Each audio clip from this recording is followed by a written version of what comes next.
어떠세요? 심리학 한봉지. 안녕하세요. 심리학 한봉지의 한보미나입니다.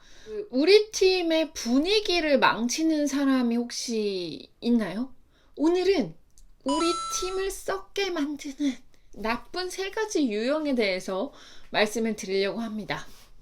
어떤 썩은 상화가 사과통 전체를 망치는가에 대한 논문에서 나타난 내용입니다. 사람들을 3가지 부류로 나눠서 실험을 했는데 첫 번째 유형은 바로 무법자 유형이에요.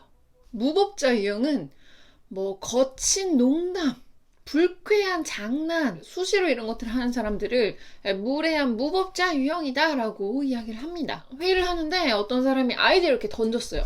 그러면 뭐 장난하는 것도 아니고 무슨 그런 아이디어를 내세요? 이렇게 얘기를 한다거나 진짜 무례한 사람들이 있잖아요. 그런 유형이라고 합니다. 두 번째는 무임승차자 유형입니다. 네, 딱 느낌이 오시죠? 본인의 역할을 제대로 하지 않고 다른 사람들이 알아서 하게끔 자신의 일을 별로 그렇게 수행하지 않는 사람들을 말하죠. 근데 이게 뭐가 문제냐면 본인의 일을 다 하고도 그리고 본인의 몫을 더 하고도 왜 나는 이렇게 일을 많이 하죠? 라고 말을 하는 걸 꺼려한다. 이건 너무한 거 아니냐고. 이게 잘못된 사람처럼 느껴진다는 거죠. 성과라는 거는 표출하기 마련이고 본인이 어떤 일한 만큼 이게 커뮤니케이션이 원활하게 잘 돼야 되는데 그거를 막는 역할을 무임승차자들이 한다는 거예요. 세 번째는 우울한 방관자예요.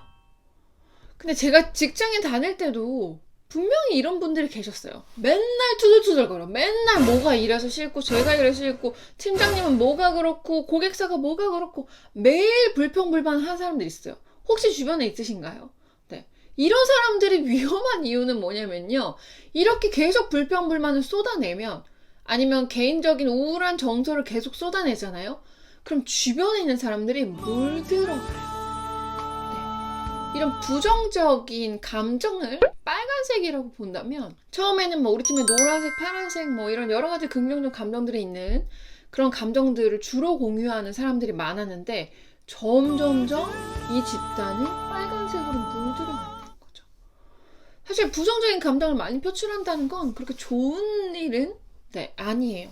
적당하게 표출할 줄 알고 적당하게 컨트롤할 줄 알아야지 그게 건강한 사람인 거죠. 그리고 부정적 정서는 긍정적 정서보다 더 오랜 기간 가기 때문에 뭔가 이 팀에서 성과를 내려면 서로 관계가 굉장히 좋아야 하고 서로 적대적이지 않고 친밀감이 높아야 하는데 이런 부정적인 감정이 쭉 가버리면 서로가 서로를 믿지 못하고 조그만 일에도 이렇게 펑 하고 좀 부딪히는 일들이 많아질 수 있죠. 그럼 당연히 팀의 효율은 떨어질 수밖에 없다는 거죠.